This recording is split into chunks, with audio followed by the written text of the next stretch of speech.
Yeah. Thanks. I think so, yeah. All right.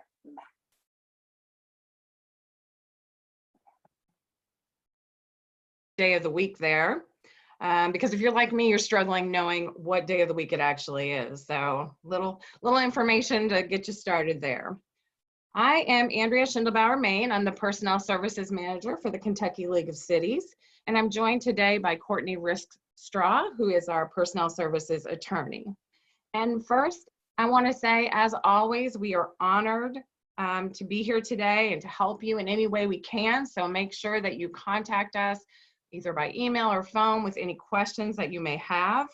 We're lucky that we get to work from home. I know many of you do not. Most of you on the front lines are still having to be in the office. You don't have the luxury of working from home. And so just know that we do admire your commitment, not just during COVID-19, but every day as you're in your offices and out in the cities and the communities. So today's webinar format will begin with Courtney and myself giving an overview of the federal law. Keep in mind that this is a brief overview to assist you in knowing basically when to ask us questions or when to contact your city attorney. We have materials for you, including today's PowerPoint, but as we've been updating them again this morning with new information that continually comes out, you will be receiving those no later than tomorrow morning. If you have any questions about anything we talk about today or any of the materials you receive, please let us know. So a couple of housekeeping items that I want to go over. If you have questions, make sure you use the Q&A box. That's the box that Courtney and I will be monitoring to ask your questions, and we'll take your questions once we've gone through the presentation. If you're having any technical difficulties, make sure that you use the chat bar, and that's being monitored, and someone will be able to help you with any technical difficulties that you may be having. In today's webinar, we're going to be covering the latest federal laws. And those are going to include a brief overview of the recent federal law. We're going to look at the Emergency Paid Sick Leave Act. We're going to look at emergency FMLEA. And we'll talk about first responders who are considered first responders under the Department of Labor for reasons of the Act. We'll talk about documentation requirements, posting of the notice requirements, some current employer action that you need to be taking now. We'll also be talking about workers' compensation, CDC guidelines that have recently updated. We'll talk about some other challenges that we've seen cities going through, so we'll address those as well. And then we'll also take questions from you at the end, and hopefully we'll have at least an hour for those questions. So Courtney had found this little cartoon here, and it's pretty accurate as far as what we've all been dealing with. Essential workers trying to process the 35th policy change in the last 3 weeks. So we know that you all are dealing with this in a much more difficult manner than we are just reading the law. So you're in the practical side of it. And I know that's much more difficult, but we're going to try to help you through that process. So the Families First Coronavirus Response Act, as well as the CARES Act, provides for emergency paid sick leave, and it also provides for emergency family medical leave. According to the DOL guidance released on March 24th, the law was effective April 1st and is not retroactive. So if you had enacted a policy before April 1st, that is going to be in addition to the federal law that came out that was effective April 1st. And this is effective through December 31st, 2020. So first we'll look at the Emergency Paid Sick Leave Act. And this is applicable to all public employers, no matter what your size. Even if you have one employee, this is going to be applicable to you. And as a public employer, you're required to provide 2 weeks of sick leave, up to 80 hours to an employee for if that employee is subject to a federal, state, or local quarantine or isolation order related to COVID-19. So for example, if your employee crosses over into Tennessee to go fishing and comes back, they're required under the executive order that the governor put out to quarantine for 14 days. So they would be entitled to 80 hours of paid leave for that. Now, if they are an emergency responder as defined by the Department of Labor, and we'll look what that is, it's a very lengthy definition, but if they fall under that, you can enact a policy that says if they don't follow the governor's orders, that they would not be entitled to this 14 days of paid leave. So that's something to consider. You'll be getting a copy of an example of what that order looks like in the materials that you receive tomorrow. The second one is that the employee is advised by a healthcare provider to self-quarantine due to COVID-19 concerns. So they are actually experiencing, they have been told by a healthcare provider because someone in their household is sick. So they've been told by a healthcare provider to stay home and quarantine. The third reason of the 6 is that the employee is actually experiencing COVID-19 symptoms and they are seeking a medical diagnosis.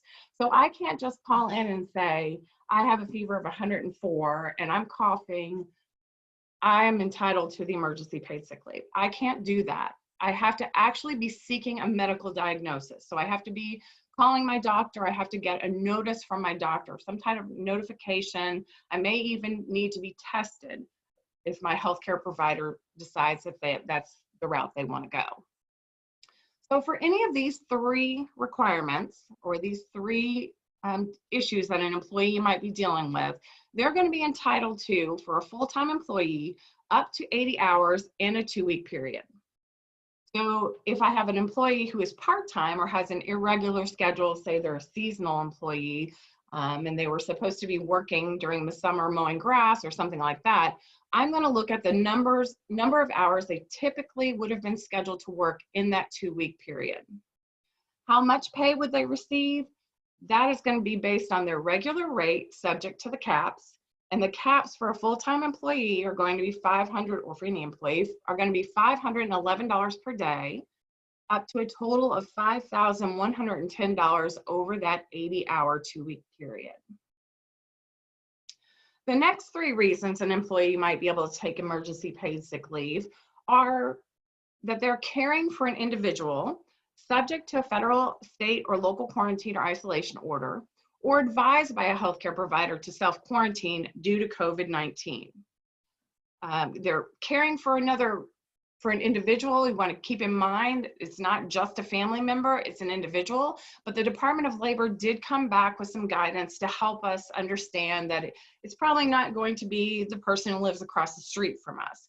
It's going to be someone that we have a connection with. It might be our roommate, it could be somebody that we live with, and someone who has an expectation that we would care for them if they were sick. So it could be a parent, it could be a child, even an adult child. It could be, again, your roommate, your spouse, someone like that. So there has to be some connection there. Number 5 is caring for the employee's child, and this is going to be the same definition as under the Emergency FMLA Act. If the child's school or place of care is closed or the child care provider is unavailable due to COVID-19 precautions. Now, child is defined as someone under the age of 18, and it can also include an adult child over the 18 if they have some physical or mental disability where they are unable to care for themselves. So those are the 2 options. I also looked at some IRS language today that I thought was pretty interesting, because when they're talking about reimbursement, which of course right now our local governments can't get, but for private employers, when they talk about reimbursement, they talk about a child under the age of 14. And if it's over the age of 14, you have to provide a reason why you had to care for that child. So I thought that was kind of interesting. I know I've had a couple questions from cities asking me, what if the child is 17 years old? Do they really need to stay home and care for that child? So if that's the situation you're dealing with, let me know and we can kind of talk through it some, but I think we have to be really careful with that. The last one is experiencing any other substantial similar condition specified by the Secretary of Health and Human Services in consultation with the Secretary of the Treasury and the Secretary of Labor. What does that mean? No one knows. So just be aware that there really is no guidance for this one yet. There's nothing that would fall under this category as of yet. But it's something we're monitoring, and if they come up with some guidelines where this may apply, we will definitely let you know. So for these, if the employee is caring for someone else or caring for their child, a full-time employee would be entitled to 80 hours in the 2-week period at the 2/3 regular rate subject to the cap. And for this one, the cap is $200 a day or $2,000 total per employee. If the employee is part-time or works in a regular schedule, again, it's going to be the number of hours typically scheduled in a 2-week period and subject to that 2/3 regular rate cap up to $200 a day or $2,000 total per employee. And we have a note here that I want you to be aware that there's an overlap between number 5, caring for an employee's child under the Emergency Paid Sick Leave Act, and the Emergency FMLA Act. So Courtney will talk about that more once she gets to it. So I just want you to be aware there is some overlap there that we'll talk about. All right, and I'm going to switch it over to Courtney now. Hello, everybody, and thanks for having us and for listening in. So we're going to jump into the emergency FMLA. It's the emergency FMLEA, but I keep missing that second E, so I usually end up saying emergency FMLA. But this provision applies to all public employers. So many of you may fall under the traditional FMLA cap where you have to have 50 or more employees. Keep in mind that this portion of the FMLA, this emergency portion, applies to all public employers, regardless of how many employees you have. Employees that have worked at least 30 calendar days are eligible for this job protected leave. And the emergency FMLA is limited to a reason very similar to what was number 5 under the emergency paid sick leave. So it's available to those who are unable to work or telework to care for the employee's child if the school or place of care is closed due to COVID-19 related reasons. And so that child is generally those that are under 18 years of age, but there's also situations where an adult son or daughter who has a mental or physical disability and is incapable of self-care, that maybe their care provider is closed due to COVID, and so that employee would also need and be entitled to EFMLA. Under EFMLA, the first 2 weeks are unpaid, but keep in mind the emergency paid sick leave would kick in during those first 2 weeks. And then after 2 weeks, or starting in week 3, emergency FMLA is subject to certain caps and limitations, which we'll discuss on the next slide.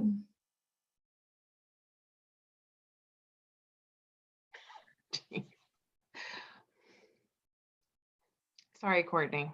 That's okay. This happened last time too. There we go. Okay, so after those first 2 weeks, then employers must pay 2/3 the regular rate for a number of hours normally scheduled. What essentially happens in reality is that if someone has this reason where they're having to take leave due to needing to care for their child where their care provider or school is closed, they're getting 2/3 pay. The first 2 weeks likely falling under the emergency paid sick leave, and then the remaining 10 weeks falling under EFMLA.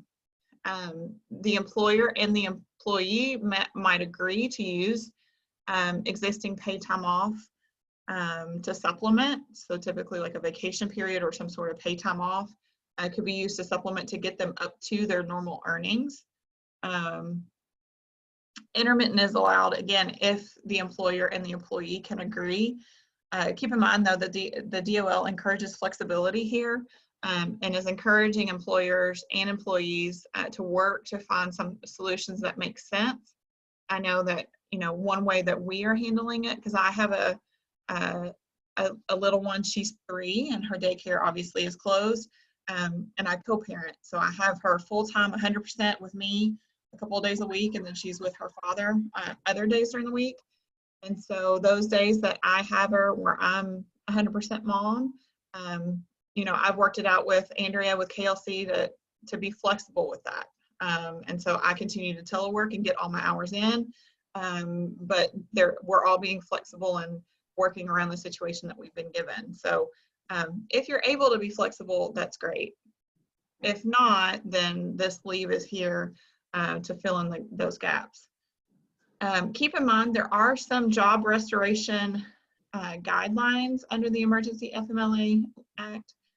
So if you have 25 or more employees, the restoration rights are the same as traditional FMLA. You need to put them back in the same position, etc.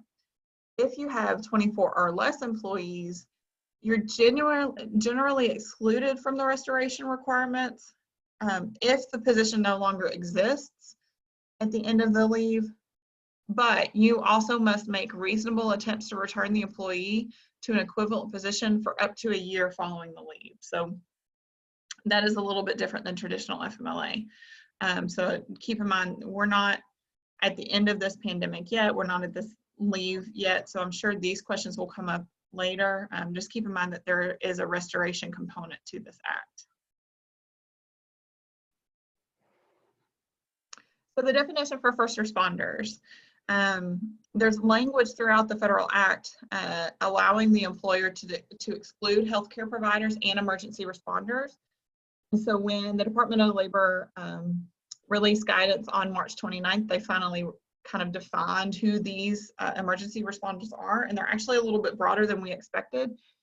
And the relevant positions to cities are emergency responders include law enforcement officers, firefighters, emergency medical services personnel, emergency medical technicians, paramedics, emergency management personnel, 911 operators, public works personnel, and persons with skills or training in operating specialized equipment or other skills needed to provide aid in a declared emergency. And additionally, it also includes those individuals that work for such facilities employing these responders and whose work is necessary to maintain operation of the facility. So given this definition, it's a pretty broad definition and would encompass a lot of our city employees, probably not everybody, but a lot of them. And so you can exclude these individuals from the leave provisions under the Family First Act. But both DOL and our recommendation is to be judicious when using this definition to exempt emergency responders, because you still want we still want our employees to stay home if they are experiencing symptoms, of course, or if there's a good chance that they may be maybe had an exposure and could be contagious, but maybe not symptomatic yet. So we want to tailor these. Really what we've recommended is if you're going to limit it, if you're going to exclude first responders or others that are defined here,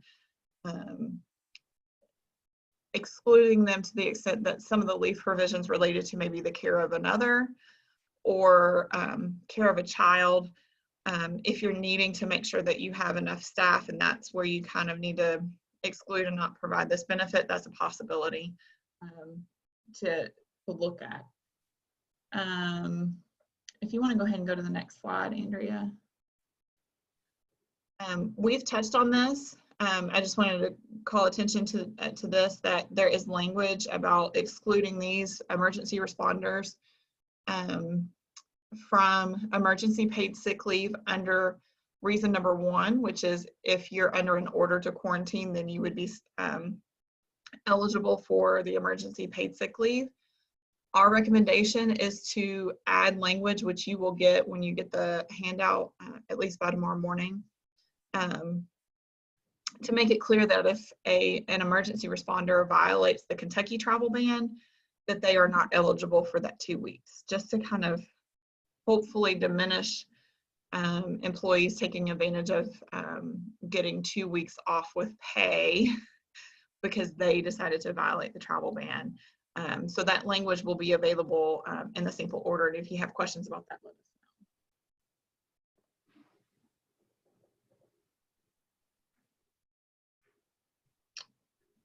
know. And okay, so the documentation that's needed, we've outlined it here. It's also outlined in the handouts, but I'm just going to kind of hit the highlights here. You're wanting to make sure you're documenting everything for EFMLA. You want to keep good records of how much time is taken by each employee and for what reasons, both to satisfy the requirements under the law, but also for our own purposes. As of right now, there is no reimbursement for public employers for paying this leave. It's available. There's some tax credits available for private employers, but not public. There's still legislation out there. I know that there are lots of groups working to get that passed. We're hopeful that eventually there will be a relief for public employers. So we want to make sure that we're keeping meticulous records on all of these leaves so that if there comes a time when there is some reimbursement available, you're able to get that money. For emergency paid sick leave, you'll want information if it's due to an order, what order is it that they're subject to, and maybe even have a copy of that in their file. Making sure you get documentation from the healthcare advisor who advises self-quarantine. Again, being a little bit flexible with this, at least get the name of who the healthcare provider is and then follow up later to get that documentation, because many of our healthcare providers are swamped right now and they may not be able to provide documentation as quickly as they normally would. So being flexible in that, but at least getting the name of the provider, the contact information for that provider, so you can follow up if you don't get that from the employee. For childcare related issues, there's some additional documentation that you want to keep in mind. The name of the child that they are caring for, a representation that no one else is available to care for the child, some sort of documentation showing that their place of care is closed.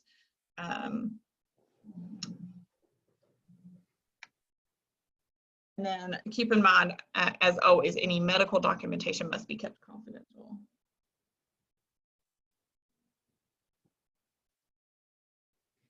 So we're going to do a couple of examples. I'm going to do a couple and then I'll hand it off to Andrea to take over for a little bit. So in this first example, an employee typically works a 40-hour work week at $100 a day. That's about $500 per week, or approximately a $12.50 per hour rate. So that's a rate that we would see in our cities. The employee's childcare is closed and they do not have a job that is conducive to telework. The employee would be entitled to 12 weeks of EFMLA. The first 2 weeks, or those first 80 hours, would be paid to the employee under the Emergency Paid Sick Leave Act at 2/3 their required compensation. And it's capped at $200 per day, or $2,000 total. Since 2/3 of the employee's $100 daily salary is approximately $66, it falls under that $200 cap, and they will receive 2/3 of their pay. The next 10 weeks of the leave would be paid to the employee at 2/3 of the employee's required compensation. So again, next 2 weeks, the employee will only be eligible for approximately $66 per day. And keep in mind that the employee can also supplement their pay using their paid time off to get their earnings up to $100 per day. In our second example, this employee typically works a 40-hour work week at $500 per day. Just for illustration purposes, we're going to talk about this. That's a $62.50 an hour rate. So that's probably a little higher than what we're going to see in our cities, but just to kind of give you an idea, a feel for where those caps fall. And this employee also has an issue where their child care is closed and they do not have a job that's conducive to telework. So they would be entitled to 12 weeks of FMLA. The first 2 weeks would be paid under the Emergency Paid Sick Leave at 2/3 the required compensation. It's capped at $200 per day and $2,000 total.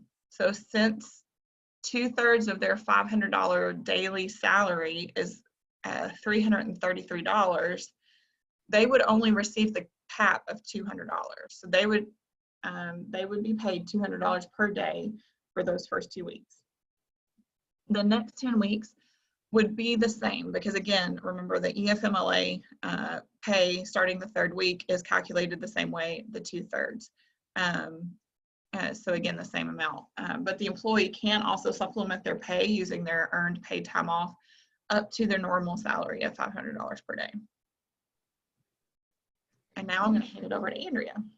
All right, so the next example we have is an employee who typically works a 40-hour work week at $225 per day, approximately $28 per hour. The employee's childcare is closed and they don't have a job that's conducive to telework, but the employee's spouse is able to stay home with the child on Tuesdays and Thursdays. So this employee is going to be entitled to 12 weeks of intermittent EFMLEA if both the employee and the employer are agreeable. The first 2 weeks, up to 80 hours in a 2-week period, would be paid to the employee under the Emergency Paid Sick Leave Act at 2/3 the employee's required compensation, which is capped at $200 per day and $2,000 total. So since this employee receives typically $225 a day, $225 daily, their 2/3 is going to be $150 per day. So it falls under that $200 per day cap. So the employee is going to receive that $150 on Monday, Wednesdays, and Fridays when they have to stay home with their child. And on Tuesdays and Thursdays, obviously they'll still receive their full salary for those days as long as they're working those hours. The next 10 weeks of the intermittent leave would be paid to the employee at 2/3 of the employee's regular compensation. So again, for the next 10 weeks of intermittent leave, the employee will be eligible for $200 per day or up to $200 per day on Monday, Wednesdays, and Fridays. And for this employee, it's going to be $150, which is their 2/3 salary. And again, remember the employee can supplement using their earned paid time off. So if they have vacation time that they want to use, they could do that, or any type of paid time off. They can use that to supplement up to $225 per day. So the next example, this is an employee who typically works a 40-hour work week at $100 per day. So they make $500 a week. The employee has been told by a healthcare provider to quarantine for 14 days. The employee would not be entitled to EFMLEA because this is not a child care related issue. This is a related to COVID-19. They're either showing signs and symptoms or they're caring for someone who has signs or symptoms. So up to 80 hours in that 2-week period is going to be paid to the employee under the Emergency Paid Sick Leave Act that we talked about in the beginning at the employee's required compensation. So up to $100 per day, which is what they make. The cap on that is $511. They're well under that $511 per day. So they're going to receive their entire $100 per day. Any additional time off would require the employee to use paid time off, or the employer could decide to pay the employee's full wages. Some organizations, some cities are choosing to do that, and that's to encourage sick employees to stay home, or if they've been exposed, to encourage them to stay home. If you're going to do this, make sure you have a policy in place and make sure you treat everyone in a similar situation the same. All right, so this next example, the employee typically works a 40-hour work week at $325 per day, approximately $37.50 per hour, and the employee is taking care of their neighbor. And they've been who has been told by the healthcare provider to quarantine for 14 days. So this employee is not going to be entitled to emergency FMLEA because, again, this is not a child care related issue. And it says neighbor. So likely, even though this says they could receive up to $200 per day, likely they would not unless there was some kind of connection between the two. There was some relationship, had to be a family relationship or some type of expectation where the employee would care for that person. So if that were the case, they would get up to 80 hours in the 2-week pay period. at 2/3 of their salary. And so 2/3 of their salary is going to be $325. The cap is $200 per day. So they're only going to receive $200 per day during that 2-week period. And again, any additional time off would require the employee to use paid time off that they would have, or again, the employer could have a policy that would pay for the extra time. Now, likely in this situation, if it truly was a neighbor, you're probably not going to provide them anything. And if they wanted to take time off and there was no expectation to care for that person, they would have to use their paid time off and they would not be entitled to emergency paid sick leave. All right, so this next slide here is the actual notice that the Department of Labor put out for cities and all employers to post. So you want to make sure that you have that. And Courtney, I'm not sure if you're taking over at this point or not. It's up to you. I can if you want. Do what? I can if you want me to. It doesn't matter. I'll go ahead since I started it, and then you can take it from there. Okay. So the posting requirements, like I said, all covered employers must post the notice in a conspicuous place on their premises. So it has to be somewhere where all employees are going to see it. If all employees come to say a time clock area every day, you could post it in that area. Typically, it's going to be wherever your notices are posted regarding minimum wage, FMLA, anything like that. So wherever those are typically placed. If you have employees who are going to different locations, so we don't have one location that everyone comes to, but there are multiple locations, we want to make sure we post it in all of those locations. If you have any employees teleworking, you want to make sure that you either post it on an intranet that all employees have access to, or you email the document to all of your employees. So you want to make sure that all of your employees get notice of this posting.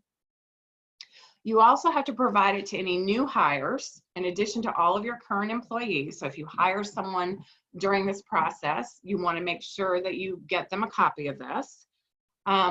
And you would post it regardless of whether the state requires greater protection. So this is required even if we were to incorporate more protection to the employee, or even if you as an employer are providing better protections or greater protections than the federal law. Employers do not have to post it in additional languages, even though there is a poster that is in Spanish, but it's not required that you do that.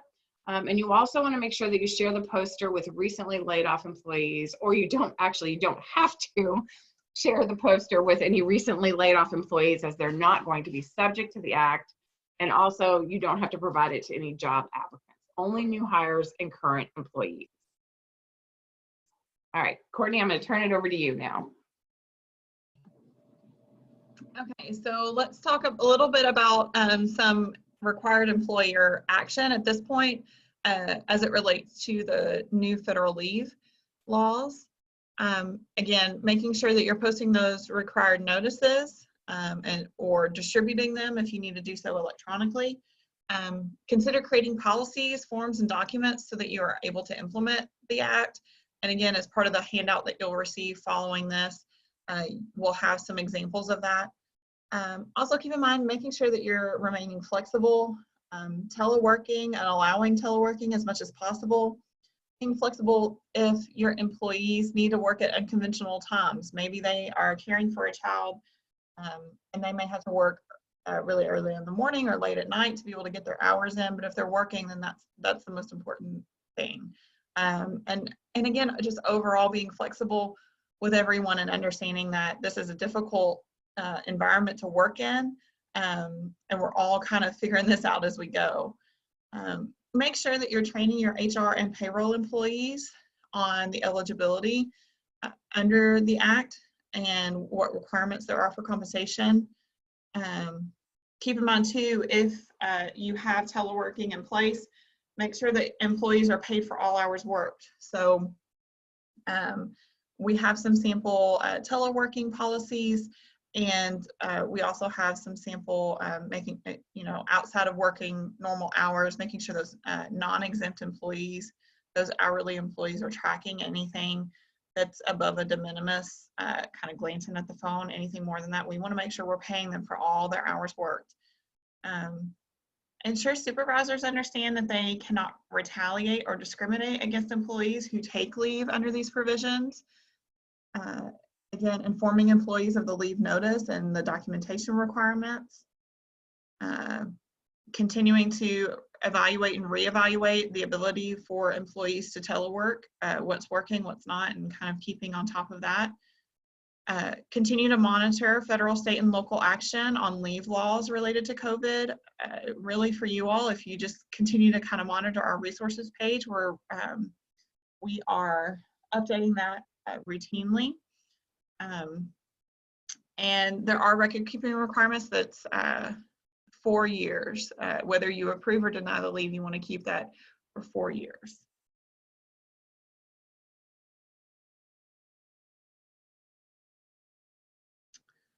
Okay, so workers' compensation. Since our last version of this webinar, this was one of the new things that have been added.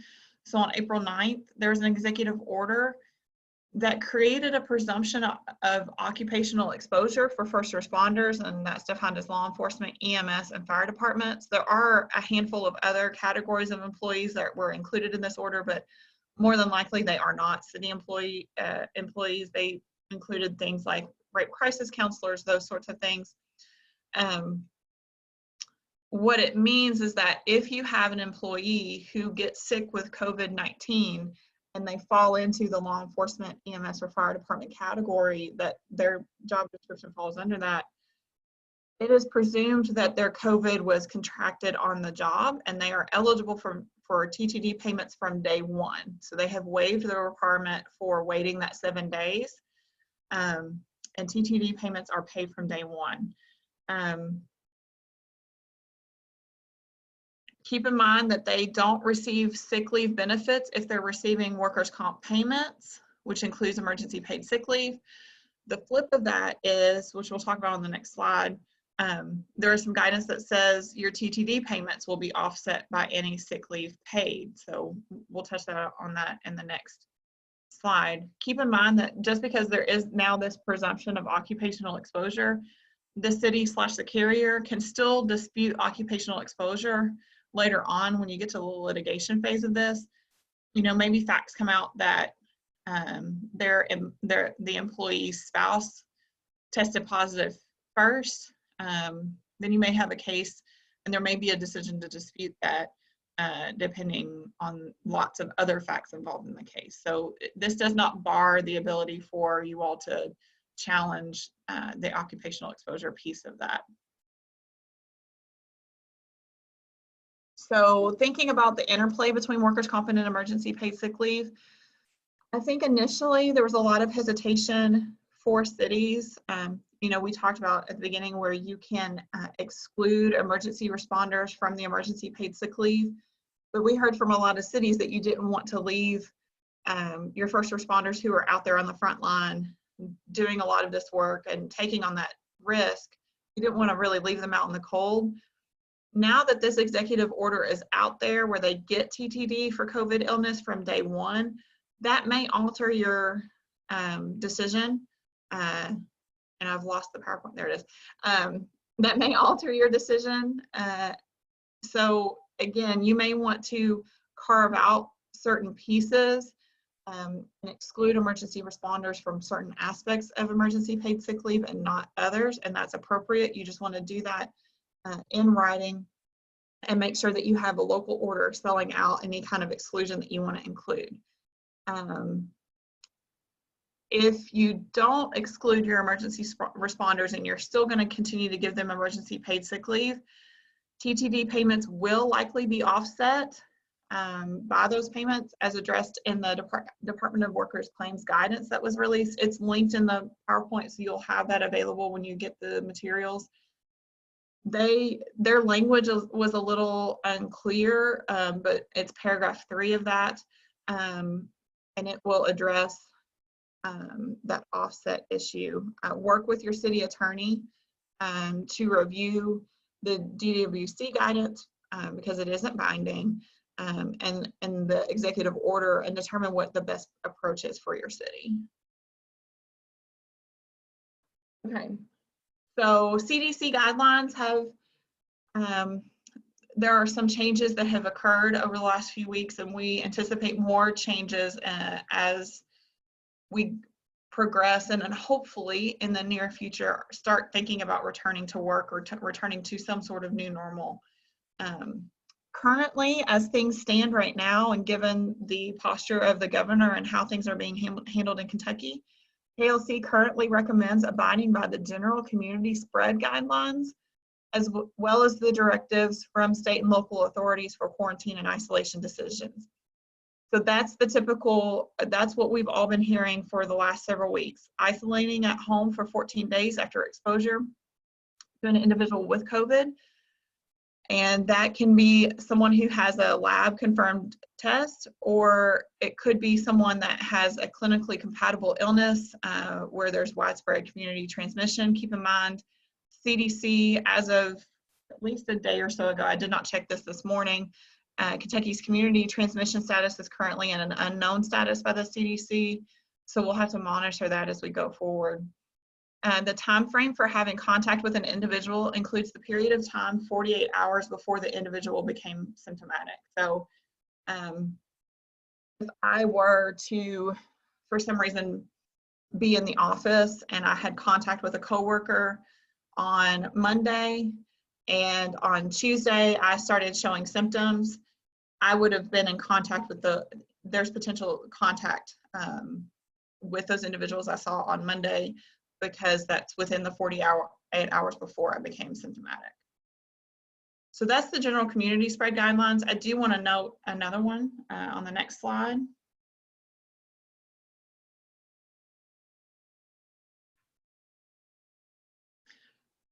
The CDC did offer some guidelines for critical infrastructure employees. We're advising at this point, KLC stance is to be very, very cautious about implementing these procedures.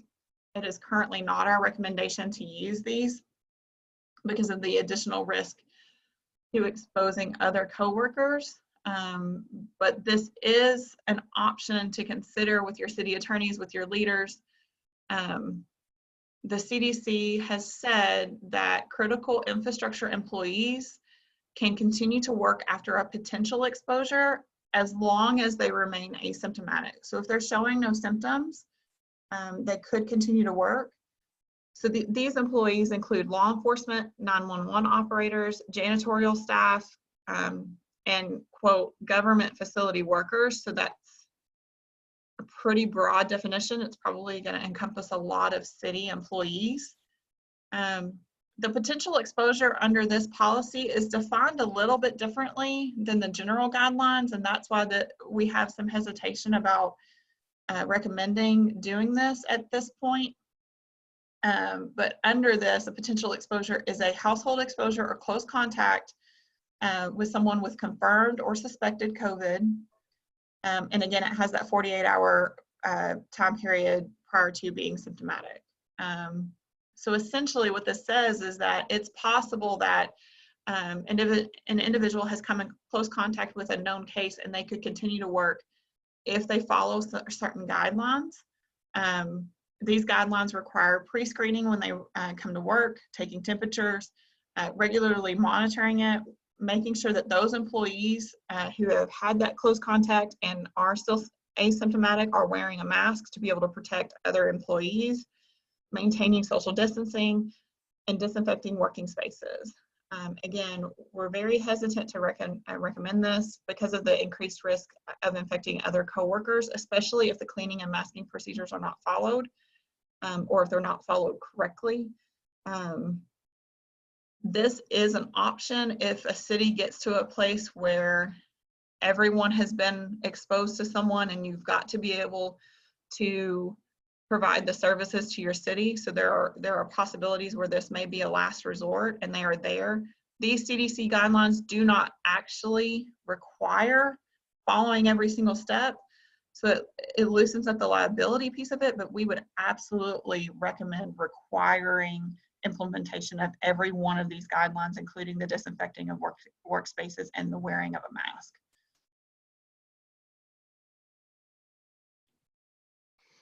Okay, so we're going to finish up with some other challenges and considerations that we know a lot of cities are dealing with. And some of that is concern about staffing shortages, or you may already be experiencing staffing shortages. So some options that we want you to be aware of is that you can re-employ retirees as long as that retiree has an effective retirement date of March 2020 or before.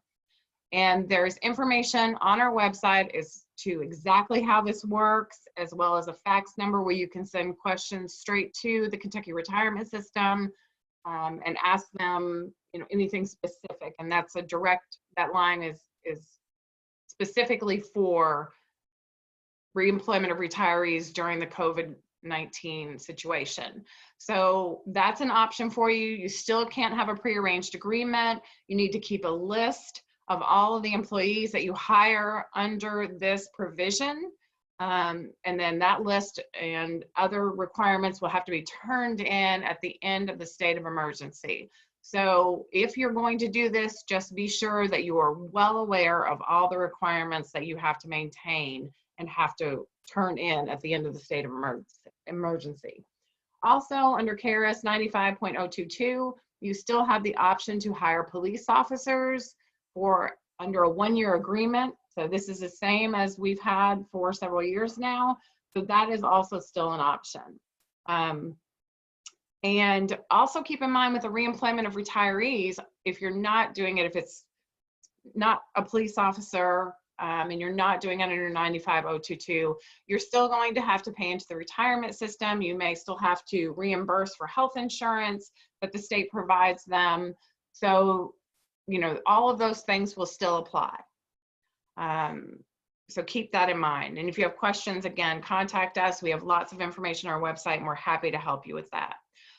Second, you may want to consider interlocal agreements. I know some cities are doing those already with surrounding cities or with the county that say that if we have a staffing shortage, we will borrow employees. And you want to set out the requirements for how that will work, how you will pay, how those things will be handled. Also, make sure you follow the requirements under KRS 65. For interlocal agreements, make sure you turn it into the Department of Local Government for approval as well. So if you're going to have that agreement, just make sure you follow the requirements under statute. Secondary employment, that's come up a few times as far as can cities restrict secondary employment because we're worried about that employee getting COVID while they're on the second job and then they won't be available for us. There are times when that will work. You want to base it on the CDC guidelines as far as when you would restrict it. You want to have a policy in place that would allow you to restrict it and set out the guidelines for when it would happen. So we also have a copy of that. I'm not sure if I included that in the materials or not, but if that's something that you need, let us know. And of course, layoffs, furloughs, unemployment, that has come up as well. The one thing to keep in mind is if you do a permanent layoff, you're going to have to pay out any earned paid time off, any sick vacation that an employee has accrued, and you're going to have to pay it out specific to your policy provision. So that's one thing I'd probably be looking at now if a permanent layoff is in your future or you think it may be, so that you're well aware of how much this is going to cost. If it's a temporary layoff or furlough, you don't have to pay out because the plan is to bring that employee back. But once it becomes a permanent layoff, you're not bringing the employee back, we will have to pay those benefits. So be aware of that situation because that can be very costly to cities as well. We look at personnel policies all the time and the amounts of payout of leave time is just incredible sometimes in these policies. So be aware of that potential cost. All right, so now we're going to get to questions and I'm going to stop sharing the screen.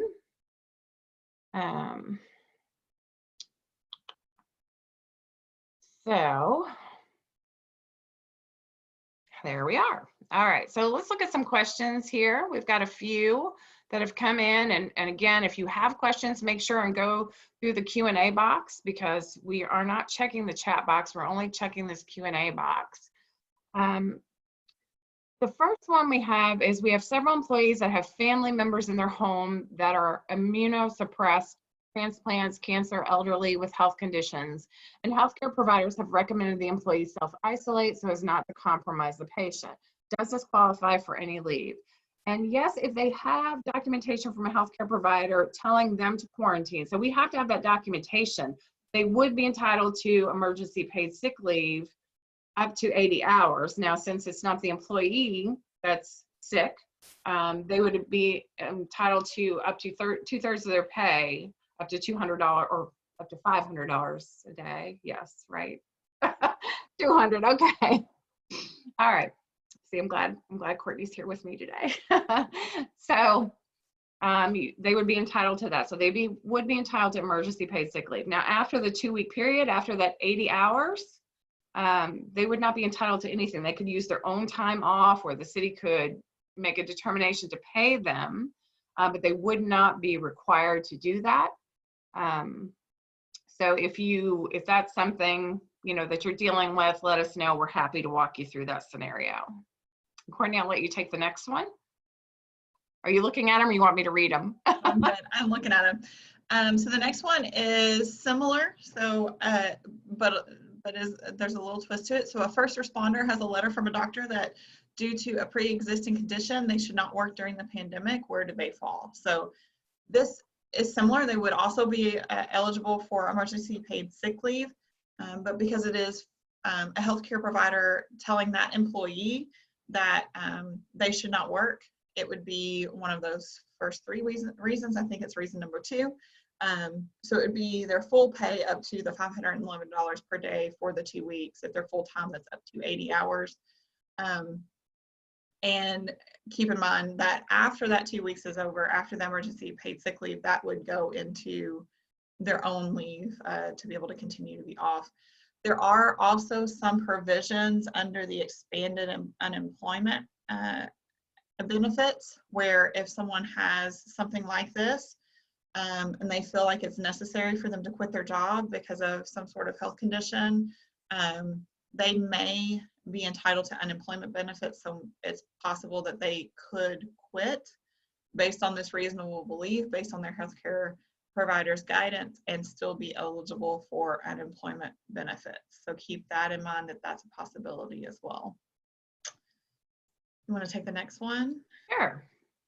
So the next one says, I'm confused. Well, welcome to the club. We're all confused. If you let someone who has COVID return to work, then aren't we contradicting ourselves? Because in any other exposure scenario, you would self-isolate for 14 days. And we completely agree with you. And that's why we're basically saying to take that CDC guidance, I wanted to say with a grain of salt, but maybe that's not the appropriate terminology.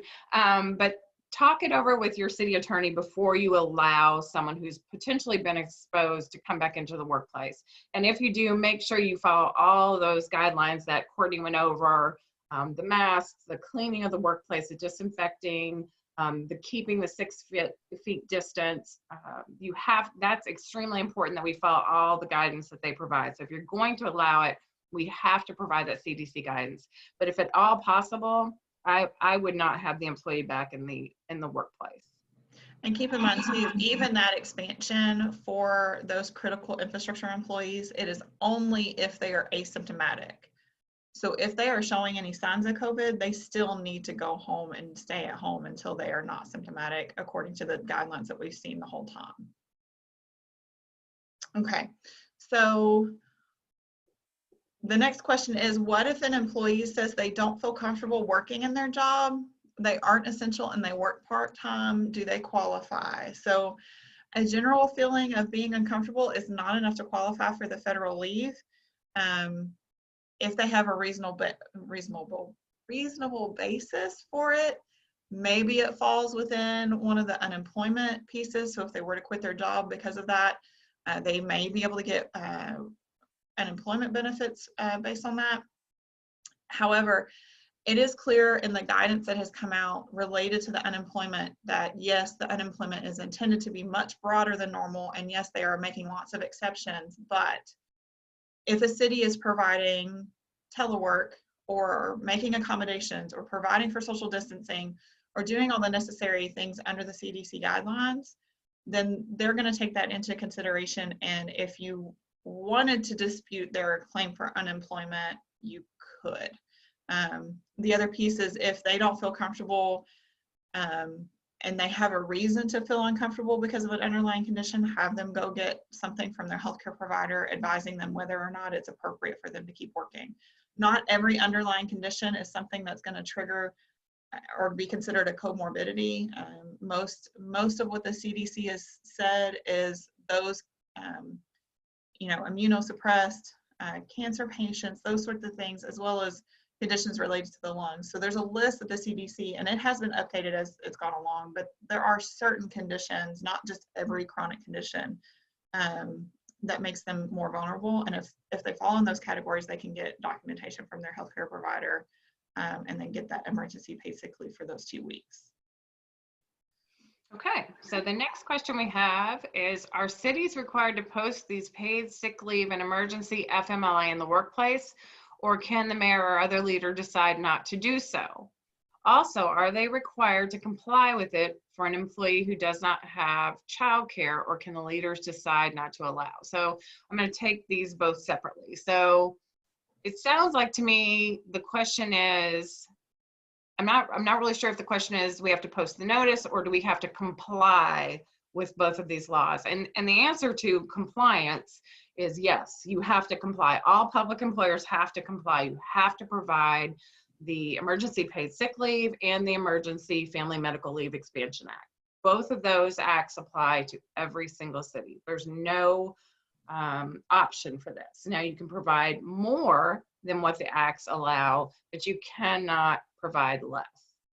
And as far as posting the notice, yes, absolutely. We have to post that notice. We have to make sure every employee has access to the notice and has seen the notice. So again, we have to email that to their home. Then that's what we need to do. The second part of this question, are they required to comply with it for an employee who does not have childcare, or can the leaders decide not to allow it?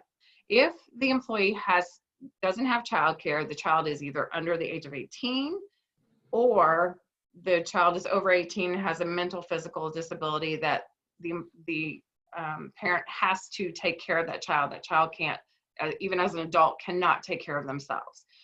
They have to be allowed to stay home with that child. Now, some situations have come up where we have a husband and wife that are home with the children. And if that's the case, there can usually be something worked out. You don't have to allow the provision for childcare if both parents are home.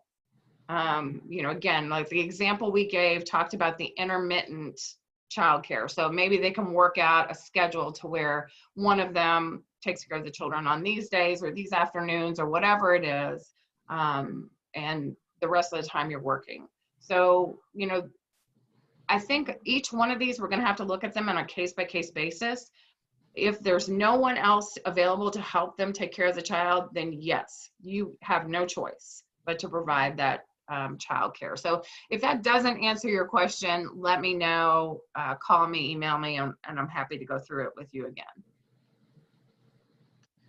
So the next question asks, if someone quit and received unemployment due to a pre-existing condition like we just discussed, can you hire them back at a later date?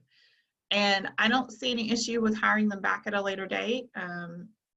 The only concern I would have is if they had a reasonable basis to fear working under these conditions, I would be leery about hiring them back before the end of the pandemic, because I think that risk would not have left. And so I would want to know more about the facts at that point. But if it's after the pandemic and we're returning back to work, and I don't see any reason why you could not hire them back. Okay. And the next question we have, and this is our last one. So if you have a question, make sure and put it out there for us. This question says, can you give advice about EMS who expect all PPE for runs, but don't make an effort to distance in the workplace? Won't use a face covering. Likewise, police department employees who have practices outlined, new practices outlined, but opt for shoulder-to-shoulder lunches with coworkers. As far as not making an effort to distance in the workplace, that definitely would be, that's going to be a disciplinary issue. So if you've put guidance out there for your employees to keep 6 feet apart, absolutely, you can have a discussion with them and explain to them the importance of doing that, which they should, as emergency responders, already know this. But have those discussions with them, document the discussions, and make sure it's clear to them. And then follow up, make sure they're following through on what they need to be doing based on the policies that you have in place. Anything else you'd like to add to that? No, I think that covers it, yeah. Okay. All right, that's the only question we have right now. So if you have any others, go ahead and send them in.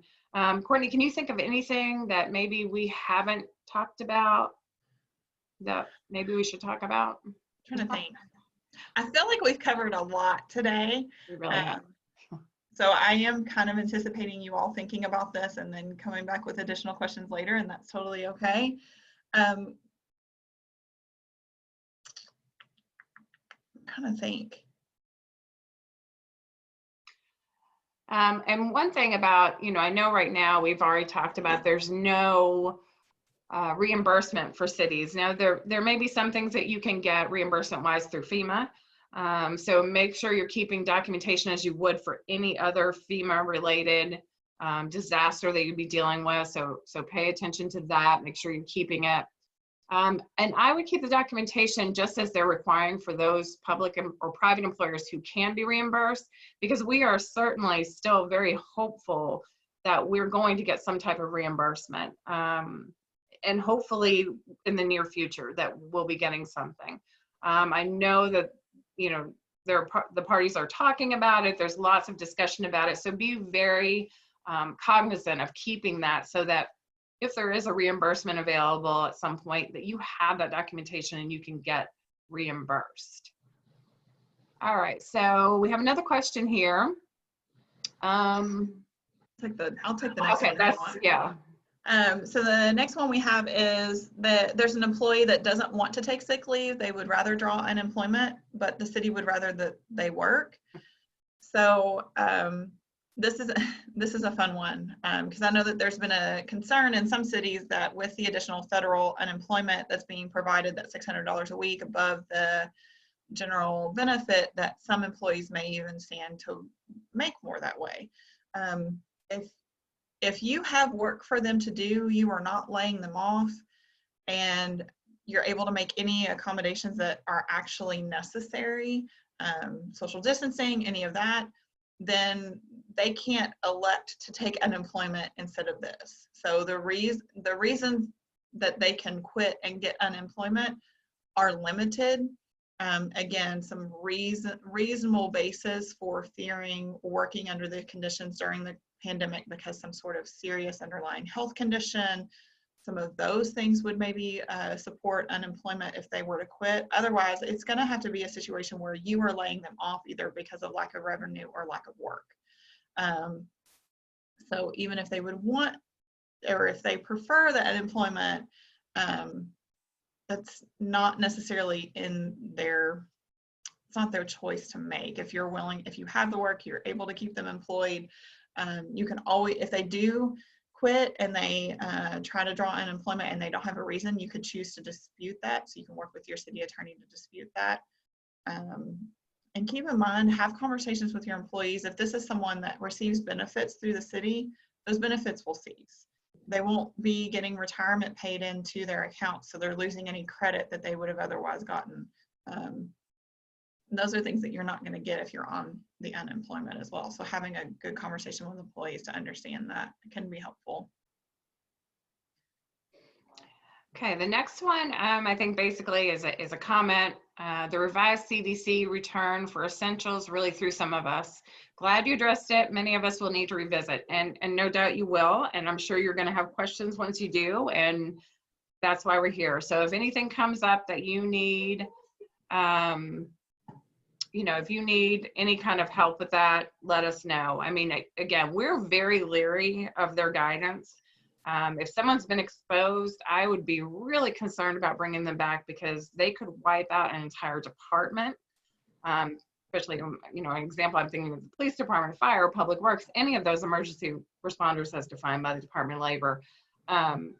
If we lost, you know, our entire police department, that's going to be problematic. So just be very aware, be very careful. And if you do it, just make sure that you follow their guidance completely on that. And again, we're available if you have questions about how to implement that. Okay, I'm not seeing any other questions. One other thing I thought about was concerns about prohibited acts. So if I have an employee that is going on emergency paid sick leave, or they need to take the emergency FMLEA for childcare, we want to make sure that we're not being discriminatory in any way. We're not discharging, disciplining them, treating them any differently than we would. This is going to be the same as we would for any other protected act, such as taking off a workers' comp or FMLA in general. So be aware of that, you know, just because those could end up in liability and lawsuits for the city that we don't want to see. So make sure that you're treating your employees fairly. If you have any questions about what is and is not acceptable, let us know. I know that one question made me a little concerned about maybe what's happening with your elected officials, your mayor, your council, commission, whatever it may be, as far as whether or not they could elect to provide. So point them in our direction, have them call us, contact us if they have any questions or concerns about how it's being handled. I know a lot of people are concerned about abuse of the leave, you know, that because we're not 100% positive. We're never going to be, we can't always avoid abuse of these situations, just like we can't in most daily work situations. But don't focus on that. Just try to remember that for the most part, everybody's trying to do the right thing. And we're trying to keep everyone safe. So try to focus on those areas as well. Courtney, anything that you can think of? The only other thing I want to mention, we kind of mentioned it kind of in passing, and again, if a city is looking at either reducing hours or furloughing employees, feel free to reach out to us, because that's one of there's lots of balls that you have to juggle in making those decisions, and we're happy to talk through those issues with you all. And we do have resources about layoffs on the website. But one thing to kind of keep in mind that I'm seeing a lot is the decision to reduce hours for employees. So not doing a full layoff, but maybe reducing their hours in half. Keep in mind that that's definitely an option, and employees are eligible for unemployment benefits. They can apply for unemployment benefits if there is a reduction in hours, so that is allowed if it's related to COVID. Keep in mind that depending on how much they're continuing to make, they may or may not actually get a benefit. So that's something to keep in mind, that, you know, and that's a calculation that we can't do. That's something that they have to determine, but they are eligible. It's just then calculating how much they would get in a benefit as a partial benefit. Also keep in mind, if you're reducing to partial hours, you're going to want to make sure you consider whether they're non-exempt or exempt employees, because exempt employees are entitled to pay for the full week for any week that they work. So if you're wanting to reduce over a pay period everything in half, those exempt employees, you may want them to work a full week and then be really laid off for a week. They could apply for unemployment benefit that off week. You're not violating the wage and hour laws that way. You're keeping them fully paid that that other week in the pay period. So there are definitely ways to go about that, but that considering the exempt pay issues when we're reducing hours is probably one thing that I've seen a lot the last few days. So It looks like we have another question. It says, if an employee is extraordinarily stressed with worry, is referral to an EAP appropriate? A colleague mentioned a staff member saying, city isn't doing enough to keep them safe. None of them should be required to work at all. He was very frightened and inconsolable. Absolutely, I think referral to your EAP is appropriate. You know, that's one thing that might be a good thing to do for all of your employees right now is give them, if you have an employee assistance program, give them the information as to how to contact that employee assistance program. I'm sure most people right now could use it dealing with stress and worry and family, and just the isolation sometimes can be very difficult. And for you all having to be out there in the public, a lot of your employees. So absolutely refer them to the EAP, do whatever you can to help them, and go ahead and provide that information to all of your employees. All right. And that's the last question I have, unless somebody posts anything else up there, or Courtney, you can think of anything else that we need to talk One more about? came in. Okay. So this question is the CDC return to work guidance change likely to change the workers' comp coverage for exposed first responders offered by KLC and KIMI? So first I will say I can't speak for KIMI. It's not my area. And I'm very limited to speak for KLC because I don't know exactly how they're gonna do this. I don't think, so it could change the analysis of the facts underlying a particular case if there's an exposure, because if someone were to return to work after an exposure was asymptomatic and then becomes symptomatic, it's possible that you're going to incur an occupational exposure at that point, which may bolster a workers' comp claim. I think that's one reason why, that's one of the underlying reasons why we've been leery about recommending the critical infrastructure guidelines being implemented, because you're potentially exposing other employees, which could be a problem. So that's one of the reasons from a workers' comp perspective, but also just in general, you know, in a lot of our cities, you have a small department, and you may have, like in a police department, you have half the force working at one time, and if one person is symptomatic and they all respond to a call, or is asymptomatic but contagious, could you be exposing the rest of your shift and half of your force to the illness and having to have them all out at the same time? So that's definitely a concern when you have small employers like our cities in a lot of cases. So but I don't, as far as whether it changes the workers' comp coverage, I don't think it's going to change the workers' comp coverage. It just may, if you implement the critical infrastructure guidelines, it may alter, it just, that's an additional fact that will have to be considered in a case-by-case basis if someone were to file a workers' comp claim. Okay. Any other questions? I was trying to go through some of the things that we have to see if there's anything that would be helpful. I guess one quick thing that I've been leery about mentioning, because it's a very, very gray area, but I'll open the can of worms and then you can email me with follow-up questions if I do. Keep in mind that OSHA's regulations regarding providing masks and the need to provide masks have been kind of evolving as we go along. Right now, the CDC guidelines are to have anybody in a public space have some sort of face covering. Keep in mind that a face covering is not the type of PPE. It's not a respirator that's covered under a lot of the OSHA regulations, so it's different. So just keep in mind that those are different things. Now that may continue to evolve. Andrea, I think, sent me something within the last day or so that kind of indicates there's some thinking about whether it's truly PPE or not. So I think that debate is going to evolve. I think at the end of the day, you have to make decisions on face coverings based on what's the best for your employees and keep them safe. And then just be aware that as the law evolves, there may be some additional requirements either under OSHA or other requirements that may end up saying that, yes, this is PPE. Maybe you would have to provide some compensation for it, but right now I think we're at a place where if people are wearing face coverings, it's a good thing if they're in a public space.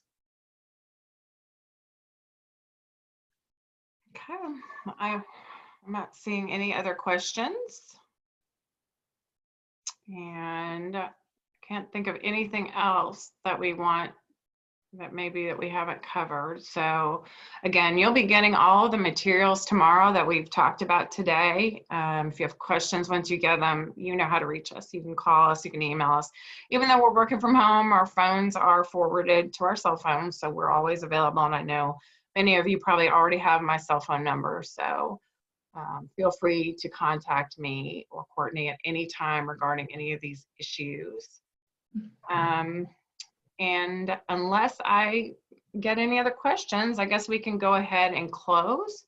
I want to thank everyone for joining us today. We really appreciate you being a part of this and trusting us to give you this information, this updated information, difficult information during this terrible time. So if you have any questions, don't hesitate to contact us, like I've already said. And remember to keep looking at that COVID-19 resources page that KLC has at klc.org. We update that daily. And even when you get materials from us, it's probably a good idea to still go back and look for those materials on our webpage, because like I've said multiple times, these things are changing on a daily basis, and we are updating these on almost a daily basis.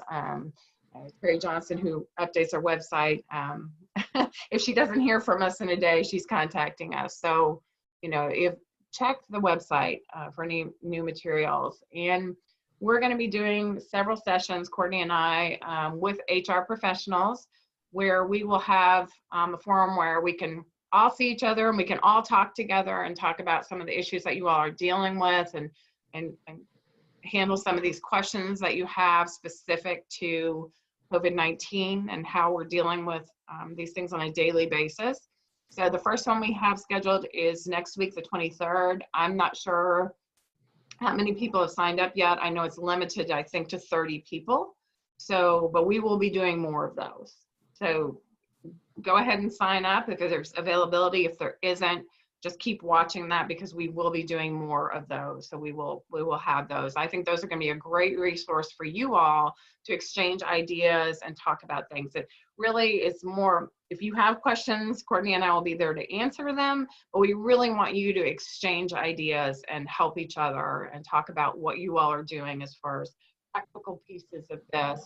One thing I think we didn't talk about were forms, and there's really no requirement to have a written policy or forms, but in those materials you'll get by tomorrow morning, I do have some sample forms that you could use if you wanted to. So I think that's kind of helpful for your record keeping, but there's a lot of practical pieces that you all will be better at talking with each other about, how you're handling schedules, how you're doing. I know a lot of cities are doing these A and B schedules. So we have only certain employees working on A day and certain employees working on B day, so that we're not all infected at one time. So, you probably have some great ideas. And I'm really looking forward to doing some of these sessions with you all. So if you haven't signed up, sign up. If there's no availability, just keep watching and we'll make sure that we get you into one of our sessions. And they're going to be limited to HR professionals. So definitely something that we want you all involved in. And Courtney, do you have anything else before we go? I don't. I think you covered it. Okay, so with that, everyone stay safe, stay well. We'll talk to you again soon. And if you have any questions, don't hesitate to contact us. Thank you. Thank you all.